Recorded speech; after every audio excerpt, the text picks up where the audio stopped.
Praise the lord. ಮಕ್ಕಳೇ, ನಿಮ್ಮೆಲ್ಲರಿಗೂ ಮತ್ತೊಮ್ಮೆ ಬೈಬಲ್ ಯೂನಿಯನ್ನ ಮೊಬೈಲ್ ಸಂಡೇ ಸ್ಕೂಲ್ಗೆ ನಾನು ಸ್ವಾಗತ ಮಾಡ್ತೇನೆ. ಮಕ್ಕಳೇ, ನೀವೆಲ್ಲರೂ ಕಳೆದ ವಾರದಲ್ಲಿ ನೀವು VBS ಮೊಬೈಲ್ನಲ್ಲಿ ನಡೆಸಿದಂಥ VBSನಲ್ಲಿ ನೀವೆಲ್ಲರೂ ಭಾಗವಹಿಸಿದ್ದೀರಾ. ಬಹಳ ಸಂತೋಷ. ತಂದೆ ತಾಯಿಗಳು ನೋಡಿದ್ದೀರಾ, ಸಂಡೇ ಸ್ಕೂಲ್ ಟೀಚರ್ಸ್ ಸಹ ನೋಡಿದ್ದೀರಾ. ಬಹಳ ಸಂತೋಷ. ಸ್ವಾಮಿ ನಿಮ್ಮನ್ನು ಬಹಳವಾಗಿ ಆಶೀರ್ವದಿಸಲಿ ಅಂತ ಹೇಳಿ ನಾನು ಕೇಳಿಕೊಳ್ಳುವನಾಗಿದ್ದೇನೆ. ಮತ್ತು ನೀವು ಈ ದಿನದ ಒಂದು ಮೊಬೈಲ್ ಸಂಡೇ ಸ್ಕೂಲ್ಗೆ ನೀವು ಬಂದಿರುವಂಥದ್ದು ನನಗೆ ಬಹಳ ಸಂತೋಷ. ಮಕ್ಕಳೇ, ಈ ದೇವರ ವಾಕ್ಯವನ್ನು ಕೇಳುವಂಥ ಮಕ್ಕಳು ಅವರು ಉತ್ತಮವಾದಂಥ ಮಕ್ಕಳಾಗಿ ಬೆಳೀತಾರೆ. ಯಾಕಂತ ಹೇಳಿದ್ರೆ ಅವರು ವಿಧೇಯತೆಯಲ್ಲಿ ಮತ್ತು ಪ್ರೀತಿಯಲ್ಲಿ ಮತ್ತು ಇನ್ನೂ ಅನೇಕ ವಿಧವಾದಂಥ ಸದ್ಗುಣಗಳಲ್ಲಿ ಅವರು ಬೆಳೆದು ದೇವರನ್ನು ಮಹಿಮೆ ಪಡಿಸುವಂಥವರಾಗ್ತಾರೆ, ತಂದೆ ತಾಯಿಗಳಿಗೆ ಕೀರ್ತಿ ತರುವಂಥವರಾಗ್ತಾರೆ. ಹಾಗೆ ಈ ದೇವರ ವಾಕ್ಯವನ್ನು ಕಲಿಯುವಾಗ ಅನೇಕ ವಿಧವಾದಂಥ ಒಳ್ಳೆತನಗಳನ್ನು ನಾವು ಹೇಳ್ಕೊಡ್ತಾ ಹೋಗ್ತೇವೆ. ಅದರಿಂದ ಈ ದಿನವೂ ಸಹ ನಾವು ದೇವರ ವಾಕ್ಯವನ್ನು ಕೇಳೋದಕ್ಕಿಂತ ಮುಂಚೆ ನಾವು ಒಂದು ಸಣ್ಣ ಕಥೆಯನ್ನು ಹೇಳಿ ಪ್ರಾರಂಭ ಮಾಡ್ತೇನೆ. ಯಾಕಂತ ಹೇಳಿದ್ರೆ ನಿಜವಾದ ಘಟನೆಗಳು ಏನಾಗ್ತದೆ ಅಂತ ಹೇಳಿದ್ರೆ ಮಕ್ಕಳಲ್ಲಿ ಪರಿಣಾಮವನ್ನು ಬೀರುತ್ತದೆ. ಆದ್ದರಿಂದ ನಾವು ಗಮನ ಇಟ್ಟು ಕೇಳುವವರಾಗಿರಬೇಕು. ಒಂದು ಊರಿನಲ್ಲಿ ಒಂದು ತಂದೆ ತಾಯಿಗೆ ಇಬ್ಬರು ಮಕ್ಕಳಿದ್ದರು. ಒಬ್ಬನ ಹೆಸರು ಜಾನ್ ಅಂತ ಹೇಳಿ, ಇನ್ನೊಬ್ಬ ಹೆಸರು ರಮೇಶ ಅಂತ ಹೇಳಿ. ಇಬ್ಬಿಬ್ಬರು ಮಕ್ಕಳು ನಿಮ್ಮ ಮನೆಗಳಲ್ಲೂ ಇರ್ತಾರೆ. ಹುಡುಗ ಹುಡುಗಿನೇ ಇರ್ಬೋದು, ಹುಡುಗಿನೇ ಇರ್ಬೋದು, ಹುಡುಗನೇ ಇರ್ಬೋದು ಅಲ್ವಾ? ಅದೇ ರೀತಿಯಲ್ಲಿ ಜಾನ್ ಮತ್ತು ರಮೇಶ ಇಬ್ಬರು ತಂದೆ ತಾಯಿಗಳಿಗೆ ಇಬ್ಬರು ಮಕ್ಕಳು. ಈ ಮಕ್ಕಳಲ್ಲಿ ಹೇಗೋ ಜಾನ್ ದೊಡ್ಡವನು ತುಂಬ ವಿಧೇಯತೆಯಿಂದ ಮತ್ತು ತಂದೆ ತಾಯಿಗಳಿಗೆ ಒಳ್ಳೆ ರೀತಿಯಲ್ಲಿ ನಡ್ಕೊಳ್ತಾ ಇರ್ತಾನೆ, ಶಾಲೆಗೆ ಹೋಗ್ತಾ ಇರ್ತಾನೆ, ಓದೋದ್ರಲ್ಲಿ ಮುಂದೆ, ಎಲ್ಲದರಲ್ಲೂ ಮುಂದೆ ಇರ್ತಾನೆ. ಆದರೆ ಇನ್ನೊಬ್ಬ ಮಗ ಅವನೇನಂತ ಹೇಳಿದ್ರೆ ಬರೀ ತುಂಟತನ ರಮೇಶಂಗೆ. ಈ ರಮೇಶ ಏನು ಮಾಡ್ತಾ ಇರ್ತಾನಂತ ಹೇಳಿದ್ರೆ ಅವನಿಗೆ ತಿನ್ನುವಂಥದ್ದು ತುಂಬ ಆಸೆ. ಅಂತ ಹೇಳಿದ್ರೆ ಬೇಕರಿಯಲ್ಲಿ ತಿನ್ನಬೇಕು, ಬಿಸ್ಕೆಟ್ ತಿನ್ನಬೇಕು, ಹೋಟೆಲ್ ತಿನ್ನಬೇಕು ಅಂತ ಹೇಳಿ ಹಾಗೆ ಆಸೆ ಪಡ್ತಾ ಇದ್ದಂಥವನು ಏನು ಮಾಡ್ತಾನೆ ಅಂತ ಹೇಳಿದ್ರೆ ತಂದೆ ತಾಯಿಗಳ ಹತ್ರ ದುಡ್ಡಿಸ್ಕೊಂಡು ಹೋಗಿ ತಿಂತಾ ಇರ್ತಾನೆ. ಹಾಗೆ ದಿನ ಕಳೆದಂತೆ ಬೆಳೆದಂತೆ ದೊಡ್ಡವನಾಗ್ತಾ ಏನಾಗ್ತದೆ ಅಂತ ಹೇಳಿದ್ರೆ ಅವನಿಗೆ ಬೇರೆ ಬೇರೆ ಕಡೆ ತಿನ್ನಬೇಕು.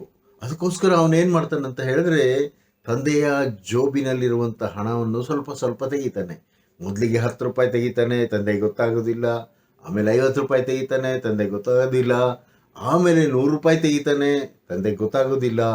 ಒಂದು ಸಾರಿ ಗೊತ್ತಾಗ್ತದೆ. ತಂದೆಗೆ ಗೊತ್ತಾಗ್ಬಿಟ್ಟು ಅವನೇನು ಮಾಡ್ತಾನೆ ಅಂತ ಹೇಳಿದ್ರೆ ಮಗನಿಗೆ ಹೇಳ್ತಾನೆ, ಬುದ್ಧಿ ಹೇಳ್ತಾನೆ, ನೋಡು ನೀನು ತಕ್ಕೊಂಡು ಹೋಗ್ತಾ ಇದೆಯಾ, ಕದ್ದು ಬಿಟ್ಟು ತೊಗೊಂಡು ಹೋಗ್ತಾ ಇದೆಯಾ, ನೀನು ಅದು ಮಾಡ್ತಾ ಇರುವಂಥದ್ದು ಸರಿಯಲ್ಲ ಅಂತ ಹೇಳಿ ತಂದೆ ಬುದ್ಧಿ ಹೇಳಿ ಒಂದೆರಡು ಇಟ್ಟು ಹೊಡಿತಾನೆ.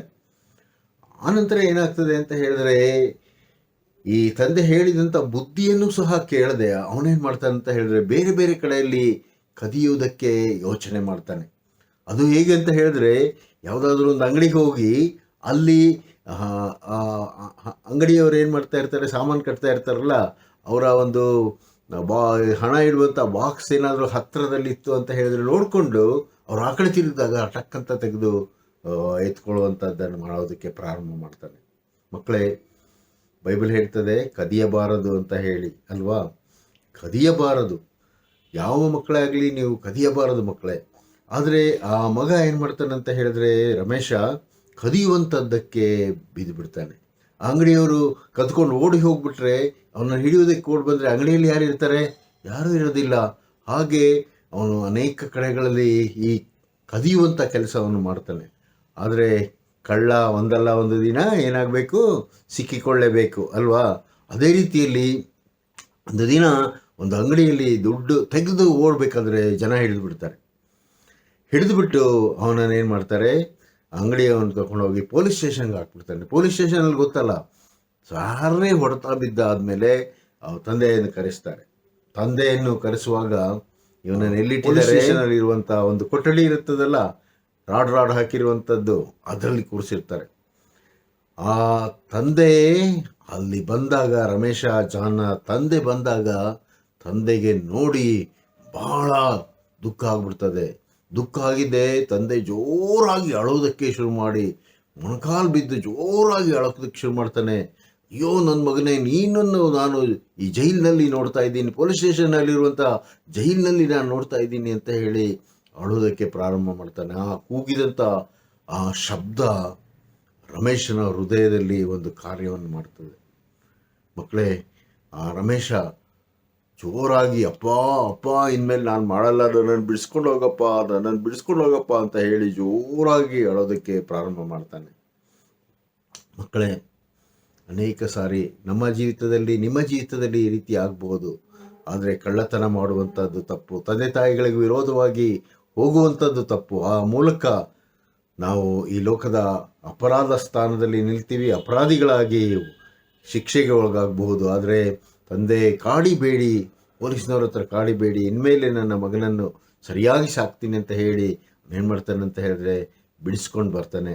ಆ ಅಂದಿನಿಂದ ಆ ರಮೇಶ ಏನಾಗ್ತಾನೆ ಅಂತ ಹೇಳಿದ್ರೆ ಒಂದು ಹೊಸ ಜೀವಿತಕ್ಕೆ ಬಂದು ತಂದೆ ತಾಯಿಗಳಿಗೆ ವಿಧೇಯನಾಗಿ ಕಳ್ಳತನವನ್ನು ಬಿಟ್ಟು ಆತನು ಬದುಕ್ತಾನೆ. ಮಕ್ಕಳೇ, ನಾವು ಸಹ ಅಷ್ಟೇ ಯೇಸು ಸ್ವಾಮಿ ಹೇಳಿದಂಥ ಒಂದು ಕಥೆಯಲ್ಲಿ, ಸಾಮ್ಯದಲ್ಲಿ ನಾವು ನೋಡ್ತೇವೆ ತಂದೆಯನ್ನು ಬಿಟ್ಟು ಹೋದಂಥ ಮಗನನ್ನು. ಆ ಕಥೆಯನ್ನು ನಾವು ಇವತ್ತು ಕೇಳೋದಕ್ಕೆ ಹೋಗೋಣ. ಮಕ್ಕಳೇ, ನೀವು ಕಳೆದ ಬಾರಿ VBSನಲ್ಲಿ ಭಾಗವಹಿಸಿದ್ದೀರಾ. ಆ ಭಾಗವಹಿಸಿದಂಥ ವಿಷಯದಲ್ಲಿ ಭಾಗವಹಿಸಿದ್ದಕ್ಕಾಗಿ ನಿಮಗೆಲ್ಲರಿಗೂ ವಂದನೆ ತಿಳಿಸ್ತೇನೆ. ಮತ್ತು ಈ ದಿನ ನಾವು ನಿಮಗೆ ಆ್ಯಕ್ಷನ್ ಸಾಂಗ್ನ ರಿಸಲ್ಟ್ ಅಂತ ಹೇಳಿದ್ರೆ ಬಹುಮಾನಗಳನ್ನು ಯಾರ್ಯಾರು ಹೊಂದಿದ್ದೀರಾ ಅಂತ ಹೇಳಿ ನಾವು ತಿಳಿಸ್ತೇವೆ. ದೇವರು ನಿಮ್ಮನ್ನು ಆಶೀರ್ವದಿಸಲಿ. ಯೇಸು ಸ್ವಾಮಿಯವರು ಉತ್ತಮವಾದಂಥ ಸಾಮ್ಯಗಳನ್ನು ಹೇಳುವವರಾಗಿದ್ದರು. ಅವರು ಹೇಳಿದಂಥ ಒಂದು ಸಾಮ್ಯ ಯಾವುದೆಂದರೆ, ಒಬ್ಬ ಶ್ರೀಮಂತನಾದ ಮನುಷ್ಯನಿಗೆ 2 ಮಕ್ಕಳಿದ್ದರು. ಅವನ ಹೊಲ ಗದ್ದೆ ಬಹಳವಾಗಿದ್ದವು.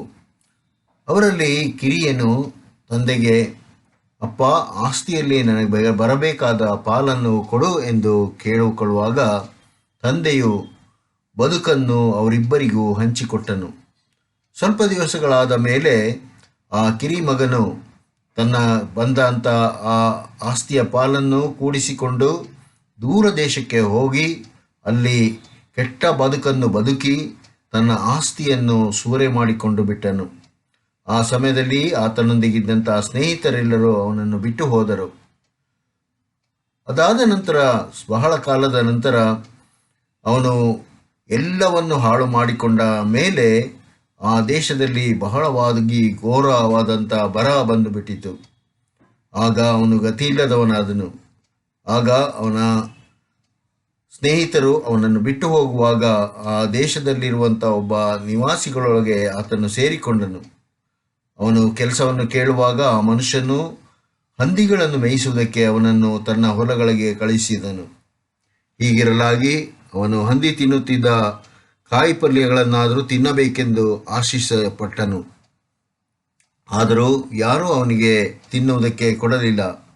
ಆಗ ಅವನಿಗೆ ಬುದ್ಧಿ ಬಂದು, ಅವನು, ನನ್ನ ತಂದೆಯ ಮನೆಯಲ್ಲಿ ಎಷ್ಟೋ ಮಂದಿ ಕೂಲಿಯಾಳುಗಳು, ಬೇಕಾದಷ್ಟು ಆಹಾರವಿದೆ, ನಾನಾದರೂ ಇಲ್ಲಿ ಹಸುವಿನಿಂದ ಸಾಯುತ್ತಿದ್ದೇನೆ. ನಾನು ಎದ್ದು ನನ್ನ ತಂದೆಯ ಬಳಿಗೆ ಹೋಗಿ ಅವನಿಗೆ, ಅಪ್ಪ, ಪರಲೋಕಕ್ಕೆ ವಿರೋಧವಾಗಿಯೂ ನಿನ್ನ ಮುಂದೆಯೂ ಪಾಪ ಮಾಡಿದ್ದೇನೆ. ಇನ್ನು ಮುಂದೆ ನಾನು ನಿನ್ನ ಮಗನೆನಿಸಿಕೊಳ್ಳುವುದಕ್ಕೆ ಯೋಗ್ಯನಲ್ಲ. ನನ್ನನ್ನು ನಿನ್ನ ಕೂಲಿಯಾಳುಗಳಲ್ಲಿ ಒಬ್ಬನಂತೆ ಸೇರಿಸಿಕೊ ಎಂದು ಹೇಳುವೆನು ಅಂದುಕೊಂಡು ಅವನು ತಂದೆಯ ಮನೆಯ ಕಡೆಗೆ ನಡೆದನು. ಅವನು ಇನ್ನೂ ದೂರದಲ್ಲಿರುವಾಗ ಅವನ ತಂದೆಯು ಅವನನ್ನು ಕಂಡು ಬಹಳ ಕನಿಕರಪಟ್ಟು ಓಡಿ ಬಂದು ಅವನ ಕೊರಳನ್ನು ಅಪ್ಪಿಕೊಂಡು ಅವನಿಗೆ ಬಹಳವಾಗಿ ಮುದ್ದಿಟ್ಟನು.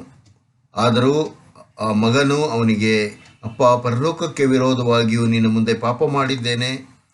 ಇನ್ನು ನಾನು ನಿನ್ನ ಮಗನೆನಿಸಿಕೊಳ್ಳುವುದಕ್ಕೆ ಯೋಗ್ಯನಲ್ಲ ಎಂದು ಹೇಳಲು, ತಂದೆಯು ತನ್ನ ಆಳುಗಳಿಗೆ ಶ್ರೇಷ್ಠವಾದ ನಿಲುವಂಗಿಗಳನ್ನು ತಟ್ಟನೆ ತಂದು ಇವನಿಗೆ ತೊಡಿಸಿರಿ, ಇವನ ಕೈಗೆ ಉಂಗುರವನ್ನು ತೊಡಿಸಿರಿ, ಕಾಲಿಗೆ ಜೋಡುಗಳನ್ನು ಮೆಡಿಸಿರಿ, ಕೊಬ್ಬಿದ ಆ ಪಶುವನ್ನು ತಂದು ಕೊಯ್ಯಿರಿ, ಹಬ್ಬ ಮಾಡೋಣ, ಉಲ್ಲಾಸ ಮಾಡೋಣ. ಈ ನನ್ನ ಮಗನು ಸತ್ತವನಾಗಿದ್ದನು, ತಿರುಗಿ ಬದುಕಿ ಬಂದನು, ಓಡಿ ಹೋಗಿದ್ದನು, ಸಿಕ್ಕಿದನು ಎಂದು ಹೇಳಿದನು. ಆಗ ಅವರೆಲ್ಲರೂ ಉಲ್ಲಾಸ ಪಡುವುದಕ್ಕೆ ತೊಡಗಿದರು. ಆದರೆ ಹಿರಿ ಮಗನು, ಹೊಲದಲ್ಲಿದ್ದವನು ಹಿಂತಿರುಗಿ ಮನೆಗೆ ಬರುವಾಗ ವಾದ್ಯನರ್ತನಗಳನ್ನು ಕೇಳಿ ಆಳುಗಳಲ್ಲಿ ಒಬ್ಬನನ್ನು ತನ್ನ ಬಳಿಗೆ ಕರೆದು ಇದೇನು ಎಂದು ವಿಚಾರಿಸಿದನು. ಆಳು ಅವನಿಗೆ, ನಿನ್ನ ತಮ್ಮನು ಬಂದಿದ್ದಾನೆ, ಅವನು ಸುರಕ್ಷಿತವಾಗಿ ಬಂದಿದ್ದಕ್ಕಾಗಿ ನಿನ್ನ ತಂದೆಯು ಔತಣವನ್ನು ಏರ್ಪಡಿಸಿದ್ದಾನೆ ಎಂದು ಹೇಳಿದನು. ಇದನ್ನು ಕೇಳಿ ಅವನಿಗೆ ಸಿಟ್ಟು ಬಂದು ಒಳಗೆ ಹೋಗಲೊಲ್ಲದೆ ಇದ್ದನು. ಆಗ ತಂದೆಯು ಹೊರಗೆ ಬಂದು ಅವನನ್ನು ಬೇಡಿಕೊಂಡನು.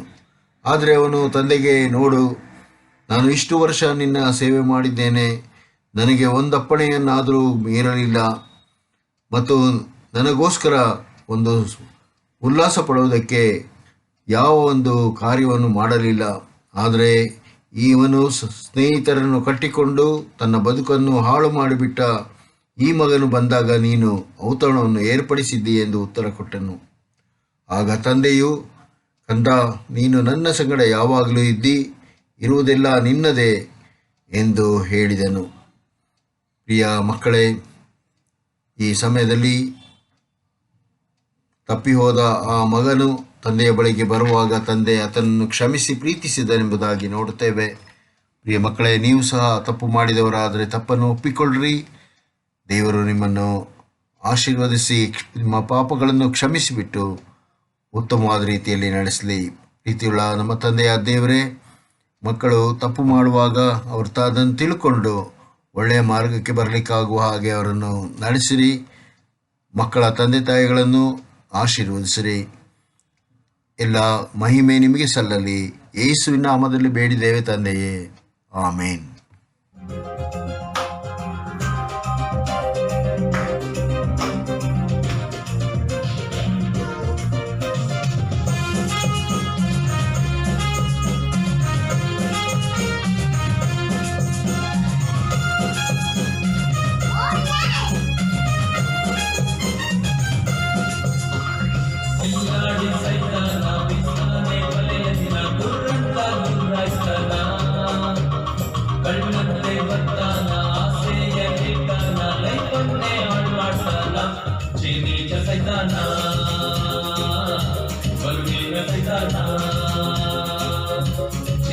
Satan,